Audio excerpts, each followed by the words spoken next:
أعوذ بالله من الشيطان الرجيم بسم الله الرحمن الرحيم ولقد كانوا عاهدوا الله من قبل لا يولون الأدبار وكان عهد الله مسؤولا قل لن ينفعكم الفرار إن فررتم من الموت أو القتل وإذا لا تمتعون إلا قليلا قل من ذا الذي يعصمكم من الله إن أراد بكم سوءا أو أراد بكم رحمة ولا يجدون لهم من دون الله وليا ولا نصيرا صدق اللہ العظیم۔ کل کے درس میں آپ نے غزوہ احزاب، غزوہ خندق کی تفصیل کو سنا تھا۔ آج کے درس میں اللہ رب العزت مومنین کی حالت کو، منافقین کی حالت کو بیان فرمائیں گے۔ منافقین غزوہ احد کے اندر مسلمانوں کے ساتھ دغا بازی کر کے واپس چلے گئے، جن کی تعداد 300 تھی۔ اور آپ نے سنا ہے اس غزوے کے اندر حضور صلی اللہ علیہ وسلم بھی زخمی ہوئے، آپ صلی اللہ علیہ وسلم کے دانت مبارک بھی شہید ہوئے، جانی نقصان بے تحاشا ہوا۔ آخر کار اللہ نے جنگ احد کے اندر مسلمانوں کو فتح عطا فرمائی، غلبہ نصیب ہوا، تو مال غنیمت بھی ملا جی۔ تو منافقین واپس آئے، انہوں نے آ کر حضور صلی اللہ علیہ وسلم کے ساتھ وعدہ کیا کہ اب کے بعد جب کبھی بھی مسلمانوں کی غیر مسلموں کے ساتھ، کافروں کے ساتھ جنگ ہوگی تو ہم پیچھے نہیں ہٹیں گے جی۔ تو آپ نے کل سنا جی، غزوہ خندق کے اندر پھر بھاگ گئے، اس کا ذکر ہے۔ وَلَقَدْ كَانُوا، البتہ تحقیق تھے وہ، عَاهَدُ اللَّهَ مِن قَبْلُ، اس سے پہلے اللہ سے وعدہ کر چکے تھے جنگ احد کے اندر۔ کون سا وعدہ تھا؟ لا یولون الادبار، دشمن کے مقابلے میں کبھی پیٹھ پھیر کر نہیں بھاگیں گے۔ وَكَانَ عَهْدُ اللَّهِ مسئولا، اور ہے اللہ کا وعدہ مسئولا، سوال کیا ہوا۔ اللہ کے وعدے کے بارے میں اللہ دن قیامت کے پوچھے گا، تم نے یہ وعدہ کیا تھا تو پھر وعدہ خلافی کیوں کی تھی، خیانت آپ نے کیوں کی تھی؟ قُلْ لَن يَنفَعَكُمُ الْفِرَارُ، قل کہہ دینا میرا پاک پیغمبر، ہرگز تمہیں نفع نہیں دے سکتا الفرار، بھاگنا، ان فررتم، اگر تم بھاگو گے، من الموت، موت سے، او القتل، یا قتل ہو جانے سے، وَإِذًا لَّا، تو اس وقت بھی، لا تمتعون، تم نفع نہیں اٹھا سکو گے اپنی زندگی سے، الا قلیلا، مگر بہت تھوڑا جی۔ منافق بندہ ڈرپوک ہوتے ہیں، مشکل حالات کے اندر کھڑا نہیں ہوتا۔ تو صحابہ کرام مشکل حالات میں کھڑے ہوئے، منافقین غزوہ احد کے اندر بھی بھاگ گئے، اور غزوہ تبوک کے اندر بھی ہیلے بہانے کیے، اور غزوہ خندق کے اندر بھی کیا کرنے لگے جی، ان بیوتنا عورا، یا رسول اللہ استقار پیچھے خالی، ان پیچھے کوئی ہے ہی نہیں ہے، اس طرح اسوں کو بھی اگر اجازت دو تو اسی پیچھے وانج کے کرا دے پیرا دو، ٹھیک ہے۔ یہ بہانے کرنے لگے، کیوں؟ فرمایا یہ موت سے بھاگتے ہیں۔ اور ظالموں کدھر بھاگتے ہو؟ تم یہ سمجھتے ہو کہ ہم یہاں سے بھاگ جائیں گے، گھروں میں جب پہنچ جائیں گے تو وہاں پر ہم موت سے بچ جائیں گے؟ فرمایا ہرگز نہیں جی، ٹھیک ہے۔ ہاں، وقتی طور پر تم یہ چاہتے ہو کہ بھئی ہم بچ جائیں گے، یہاں سے واپس چلے جاؤ گے، تو وہاں پر جب موت کا فرشتہ آئے گا تمہیں وہاں پر بھی تمہاری روح قبض کر دے گی۔ قرآن میں آتا ہے کہ تم اگرچہ مضبوط قلعوں کے اندر بھی داخل ہو جاؤ نا جی، موت کا فرشتہ وہاں پر بھی پہنچ جاتا ہے۔ اور آپ نے سنا ہے جی، ماں کے پیٹ کے اندر رحم ہوتا ہے جی، بچہ دانی ہوتی ہے، اس بچہ دانی کے اندر بچہ ہوتا ہے جی، ہر طرف سے پیک ہوتا ہے جی، ٹھیک ہے۔ لیکن موت کا فرشتہ اگر وہاں پر بھی آئے نا روح قبض کرنے کے لیے، نہیں، اس کے لیے یہ پردے شردے کچھ نہیں ہے۔ فرشتوں کے لیے یہ پردے، یہ دیواریں ایسی ہیں جس طرح پرندوں کے لیے ہوا ہے جی، ٹھیک ہے۔ ہوا جس طرح پرندوں کو نہیں روک سکتی، اس طرح یہ دیواریں چاہے کتنی مضبوط کیوں نہ ہو، فرشتہ وہاں پر بھی داخل ہو جاتا ہے، ٹھیک ہے۔ اور تاریخ کے اندر لکھا ہوا ہے حضرت خالد بن ولید رضی اللہ تعالیٰ عنہ، ان کو کہتے ہیں سیف اللہ، اللہ کی تلوار۔ آخری وقت ہے جی، چرپائی کے اوپر لیٹی ہوئی جی، موت کی کشمکش میں، تو دوست یار آتے، صحابہ کرام پاس آتے تو ان کو دیکھتے اور رونے لگ جاتے۔ صحابہ نے پوچھا کہ آپ موت سے گھبراتے ہو، ڈرتے ہو اور روتے ہو؟ کہا نہیں یار، میں کدھر گھبراتا ہوں ڈرتا ہوں جی، میرا جسم کا کوئی ایسا حصہ باقی ہے ہی نہیں ہے جی جس کے اوپر تلواروں کے نشان نہ ہو، نیزوں کے نشان نہ ہو، تیروں کے نشانات نہ ہو، لیکن میری قسمت دیکھو، مجھے چرپائی کے اوپر موت آ رہی ہے، میں تو صرف اس بے بسی کی وجہ سے رو رہا ہوں۔ اگر دیکھو موت آنی ہوتی نا جی، حضرت خالد بن ولید رضی اللہ تعالیٰ عنہ کے اوپر جسم کا کوئی حصہ باقی نہیں ہے جی، سر سے لے کر پاؤں تک جی زخمی ہے، لیکن اللہ موت کے دے رہا ہے جی، بستر کے اوپر دے رہا ہے۔ اسی طرح حضور صلی اللہ علیہ وسلم غزوہ خیبر سے واپس ہو رہے تھے، راستے میں دیکھا ایک بندہ ہے جی مدغم، جنگ ختم ہو گئی ہے جی، کفار چلے گئے ہیں جی، ٹھیک ہے، اور مسلمان بھی واپس آ رہے ہیں مال غنیمت لے کر جی۔ ایک تیر آیا اور وہ اس بندے کو آ کر لگا، مدغم اس کا نام تھا جی۔ وہ بندہ کیا ہو گیا جی، وہیں پہ مر گئے۔ صحابہ کہنے لگے ہنیئن، بڑا خوش نصیب انسان ہے، واپسی میں جاتے جاتے بھی اس کو شہادت کا مقام مل گیا جی۔ حضور نے فرمایا نہیں، اس نے مال غنیمت کے اندر سے کمبل چرایا تھا جی، ٹھیک ہے، کمبل چرایا تھا، اس کمبل کے چرانے کی وجہ سے جہنم کی آگ اس کو لپیٹ لے گی۔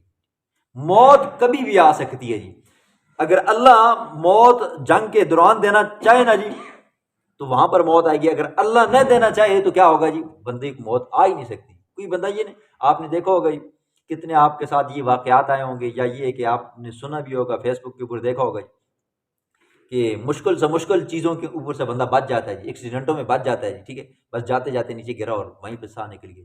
یہ ہوتا ہے جی، موت سے نہیں بھاگ سکتے جی، موت سے پھر ہے ہی نہیں ہے، کوئی بندہ موت سے بھاگ نہیں سکتا ہے۔ قل کہہ دینا میرا پاک پیغمبر، من ذا الذی، کون ہے وہ ذات، یعصمکم، جو تم کو بچائے، من اللہ، اللہ سے۔ کوئی ایسی اور ذات ہے کہ اگر اللہ پکڑنے پہ آئے، اللہ دکھ دینے پہ آئے، اللہ پریشانیوں میں مبتلا کرنے پہ آئے، اللہ نقصانات دینے پہ آ جائے، مصائب میں مبتلا کرنے پہ آ جائے، تو کون ہے جو تمہیں اللہ کے عذاب سے بچائے گا؟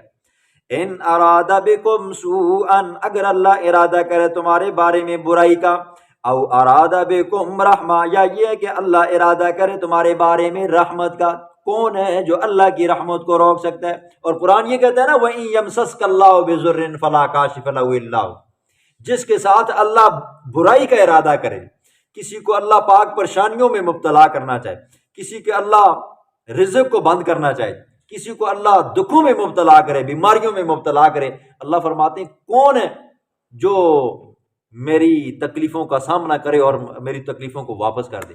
اور پھر فرمایا وَإِن يُرِدْكَ بِخَيْرٍ فَلَا رَادَّ لِفَضْلِهِ، کون ہے اگر کسی کے ساتھ اللہ بھلائیوں والا ارادہ کرنا چاہے، اللہ اس کو خوشیاں دینا چاہے، اللہ اس کو مال و دولت دینا چاہے، اللہ اس کو بلندیاں دینا چاہے، کون ہے جو اللہ کی رحمتوں کو روکے؟ فرمایا کوئی نہیں ہے جی، اللہ ہے، اللہ کے سامنے کوئی اور کچھ نہیں ہے جی، ٹھیک ہے، صرف اور صرف کون ہے جی؟ وہی نفع نقصان کا مالک ہے، نفع نقصان کا مالک اور کوئی نہیں ہے جی، ٹھیک ہے۔ وَلَا يَجِدُونَ لَهُمْ، اور وہ نہیں پائیں گے ان کے لیے، من دون اللہ، اپنے لیے، من دون اللہ، اللہ سے نیچے نیچے، ولیًّا، کوئی حمایتی نفع دینے والا، ولا نصیرا، اور کوئی مددگار جو ضرر سے بندے کو بچائے۔ قد یعلم اللہ المعوقین، تحقیق اللہ جانتا ہے روکنے والوں کو، منکم، تم میں سے، والقائلین، اور کہنے والوں کو، لِإِخْوَانِهِمْ، اپنے نسبی بھائی یا وطنی بھائیوں کو، ہلم الینا، ہماری طرف آؤ۔ جنگ کے دوران ہوتا یہ تھا نا جی، منافق خود بھی نہیں جاتے تھے، تو ظاہر بات ہے بندے کے رشتہ دار ہوتے ہیں جی، تو جو پکے مومن ہوتے نا جی، ان کے رشتہ دار ہوتے، کسی کا چچا زاد ہوتا، کسی کا چاچا ہوتا، کسی کا بھائی ہوتا، کسی کا کوئی اور رشتہ دار ہوتا، خالہ زاد، پھوپھی زاد، مامو زاد ہوتا نا، ان کو بھی کہتے اوئے کیوں بہنے ہو، خام خواب مار کھڑی، شوق تو سام بن دے، قتل ہونے کو تمہارا دل کرتا ہے۔ خود بھی نہیں جاتے تھے اور کیا کرتے تھے، پکے مومنوں کو بھی روکتے تھے، اور مومن کے تو روکتے نہیں۔ وَلَا يَأْتُونَ الْبَأْسَ إِلَّا قَلِيلًا، اور وہ نہیں جاتے لڑائی کو، الا قلیلا، مگر بہت تھوڑے جی، ٹھیک ہے، خود جاتے نہیں ہیں اور پکے مومنوں کو روکتے ہیں، اور جو جاتے بھی ہیں نا جی، آپ نے سنا ہے دوسرے بارے میں بھی اور یہاں پر بھی سن لیں، صرف اس لیے جاتے تھے دیکھیں گے یہ مسلمانوں کو شکست کیسے ہوتی ہے جی، کفار ان کی پھینٹی کیسے لگاتے ہیں، اور اگر جیت گئے نا جی، ہمیں بھی مال غنیمت مل جائے گا جی، ٹھیک ہے۔ صرف اپنے فائدے کے لیے جنگ میں جاتے تھے، اور جب جاتے تھے نا جی پیچھے پیچھے چوروں کی طرح چھپ چھپ کر کھڑے ہوتے تھے جی، ٹھیک ہے، اور آگے صحابہ کرام لڑتے تھے۔ اشحۃ علیکم، حریص ہیں تمہارے خلاف جی، ان کی چاہت یہ ہے، کوشش یہ ہے کسی طرح مسلمان صفحہ ہستی سے مٹ جائیں۔ وہ مجبور تھے نا جی، منہ سے کیا کرتے تھے جی، کلمہ پڑھتے تھے، اندر سے تو پکے کافر تھے، کالے تھے جی، ٹھیک ہے، اور یہی چاہتے تھے کہ ہماری جان کہیں ان سے بچ جائے جی، ٹھیک ہے۔ ہاں، اس پیغمبر سے بھی بچ جائے، اس کے صحابہ سے بھی بچ جائے، اور کفار سے بھی بچ جائے۔ کفار کے ساتھ ملتے تھے، کہتے تھے اسی تو ساڑھے نال ہیں جی، اور وہ ایمان والوں کے پاس آتے تھے تو کلمہ پڑھتے تھے، مسلمان بھی کہتے تھے واقعی کلمہ پڑھ رہے جی، ٹھیک ہے، اس طرح دھوکہ دیتے تھے۔ ورنہ اندر سے کیا کرتے تھے، جڑیں کاٹتے تھے۔ وہ منافق بندہ کیا کرتا ہے، جڑیں کاٹتا ہے نا، تو وہ بھی جڑیں کاٹتے تھے، کہتے تھے اشحۃ علیکم، تمہارے خلاف پروپیگنڈے کرتے تھے۔ ظاہر بات، دو دوست ہوں نا جی، بیچ میں ایک دشمنی پہ تو لائے نا جی، تو پھر جو منافقت کرتا ہے نا وہ کیا کرتا ہے جی، خود اگر حملہ نہ کرے نا جی، دوسری طرف سے کیا کرتا ہے جی، کسی اور بندے کو لگا دیتا ہے۔ یہ حالت کرتے تھے۔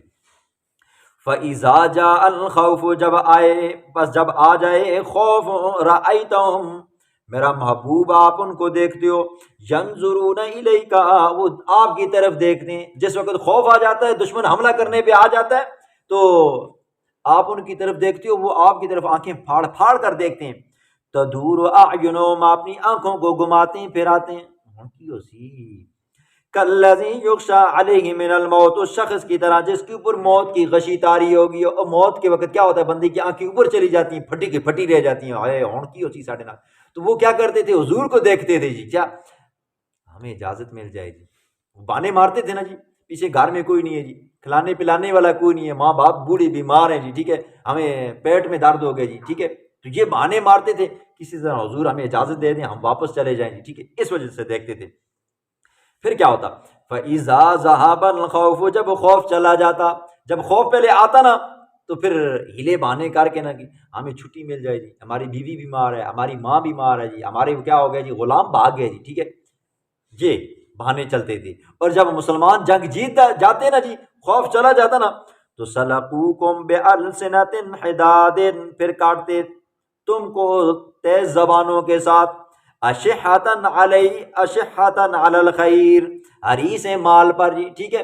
پھر مال غنیمت نظر آتا نا، کہتے نا اگر ہم ایسے کرتے نا تو ان کو ایسے مار دیتے، ہم یہ طریقہ کار اختیار کرتے تو ہم ان کو ایسے بھگا دیتے۔ اور ظاہر بات ہے، بندہ منافق ہو نا، پھر بعد میں کیا اگر ہم ایسے کرتے نا تو ہم اور زیادہ کامیاب ہو جاتے، ہم ایسے کرتے تو ایسے، ٹھیک ہے، پھر نہیں آتے، ہم اگر ادھر سے حملہ کرتے نا تو اور زیادہ کامیاب ہو جاتے، ٹھیک ہے۔ وہ سامنے مال غنیمت ہوتا، منہ میں پانی آتا نا کہ ہمیں بھی کیا ہو جائے جی، حصہ مل جائے۔ اولئک لم یؤمنوا، میرا محبوب اولئک لم یؤمنوا، یہی وہ لوگ ہیں جنہوں نے ایمان نہیں لایا، منہ سے تو کلمہ پڑھتے ہیں لیکن اندر سے کیا جی، پکے کافر ہیں۔ فاحبط اللہ علیہم، بس اللہ نے ضائع کر دیا ان کے اعمال کو، وکان ذلک علی اللہ یسیرا، اور ہے اللہ کے اوپر یہ اعمال کا ضائع کرنا بالکل آسان جی۔ وہ منافق کیا کرتے جی، مسلمانوں کو دیکھتے نا جی تو مسلمانوں کے سامنے کیا کرتے جی، چندہ بھی حضور کو دیتے تھے جی، ٹھیک ہے، اور جب نماز پڑھنے کی باری آتی نا تو پہلی صف میں کھڑے ہوتے، صحیح شلواریں اوپر کر کے جی، اپنے آپ کو دکھاتے اصلی تو بہت بڑے پکے مومن ہیں جی، ٹھیک ہے، اور ایسی ویسی کوئی بھی کام ہوتے نا تو ان میں اپنا حصہ لیتے تھے اور دیکھتے تھے جی، ہاں فلانا صاحب مجھے دیکھ رہا ہے جی، ہاں میں نے بھی کیا کیا، یہ حصہ ڈالا ہے، ٹھیک ہے، اپنے نمبر بنانے کے لیے۔ یہ منافقین کی حالت تھی، جنگ کے اندر بھاگ جاتے تھے ہیلے بانے، اور جب مال غنیمت نظر آتا تو کیا کرتے جی، ہمیں بھی حصہ دیا جائے۔ اس کے مقابلے میں صحابہ کرام ہیں، میں ایک واقعہ آپ کو سناتا ہوں۔ ایک صحابی ہیں حضرت سعد بن خثیمہ رضی اللہ تعالیٰ عنہ، جنگ کا وقت آیا نا، جنگ بدر، تو باپ نے بیٹے کو کہا گھر کے اندر خبرگیری کرنے والا کوئی نہیں ہے، پانی شانی کھانے پینے کا انتظام کرنے والا، جانوروں کو پانی پلانے والا، چارہ کھلانے والا کوئی نہیں ہے، لہٰذا میں جنگ پہ جاتا ہوں، آپ کیا کرو جی، پیچھے رہو۔ بیٹے نے کہا، حضرت سعد نے کہا ابا جان آپ یہاں پر رہیں، میں جاتا ہوں جی، ٹھیک ہے۔ اب باپ بیٹا لڑ رہے ہیں، باپ کہتا ہے میں جاؤں گا جی، بیٹا کہہ رہا ہے نہیں میں جاؤں گا جی۔ تو صحابہ نے کہا کیوں لڑتے ہو یار، حضور کے پاس جاتے ہیں، حضور نے جو فیصلہ کیا تو آپ مان لینا جی، ٹھیک ہے۔ دونوں باپ بیٹا چلے گئے۔ حضور نے پوچھا کیا مسئلہ جی، باپ نے کہا میں سعد کو روک رہا ہوں کہ آپ جنگ پہ مت جاؤ، گھر کے اوپر رہو، گھر کی نگرانی کرو، میں جنگ پہ جاتا ہوں۔ اور بیٹا کہتا نہیں ابا جان آپ رہو، میں جنگ پہ جاتا ہوں۔ حضور نے فرمایا سعد مان لو، آپ کا والد آپ کو کہہ رہا ہے کہ آپ روک جاؤ۔ کہنے لگے یا رسول اللہ کیا میں شہادت کی موت نہیں چاہتا، میں بھی چاہتا ہوں۔ کہا پھر کیا کیا جائے؟ یا رسول اللہ قرہ ڈالا جائے۔ قرہ ڈالا گیا، حضرت سعد بن خثیمہ رضی اللہ تعالیٰ عنہ کا نام نکلا جی، جنگ کے اندر گئے جی، خوب بہادری کے ساتھ لڑے، آخر کار کیا ہو گئے جی، شہید ہو گئی۔ کل بدر کے شہداء کی تعداد 14، 8 ان میں سے انصار تھے اور 6 ان میں سے مہاجرین تھے۔ جب دیکھا نا حضرت سعد رضی اللہ عنہ شہید ہوئی، ٹھیک ہے، یہ مسلمانوں کی یہ حالت ہے، جنگ میں جانے کے لیے والدین سے لڑتے ہیں جی، جنگ میں جانے کے لیے قرہ ڈالتے ہیں، بس ہر ایک یہ چاہتا ہے میری جان قربان ہو، اللہ کے راستے میں میری جان قربان ہو۔ اور منافق کیا کرتے ہیں جی، جنگ کے وقت پیچھے پیچھے چھپ جاتے ہیں، کہیں تیر ہمیں نہ لگ جائے نا۔ جب مسلمان جیت جاتے تھے تو کہتے تھے دیکھا ہم نے ایسا حملہ کیا اور ہم نے ایسا حملہ کیا، اگر ایسا حملہ کرتے تو ہم یوں کر دیتے تو یوں کر دیتے جی۔ اور جنگ کے وقت کیا ہے، پیچھے چھپ کر چوروں کی طرح کھڑے تھے۔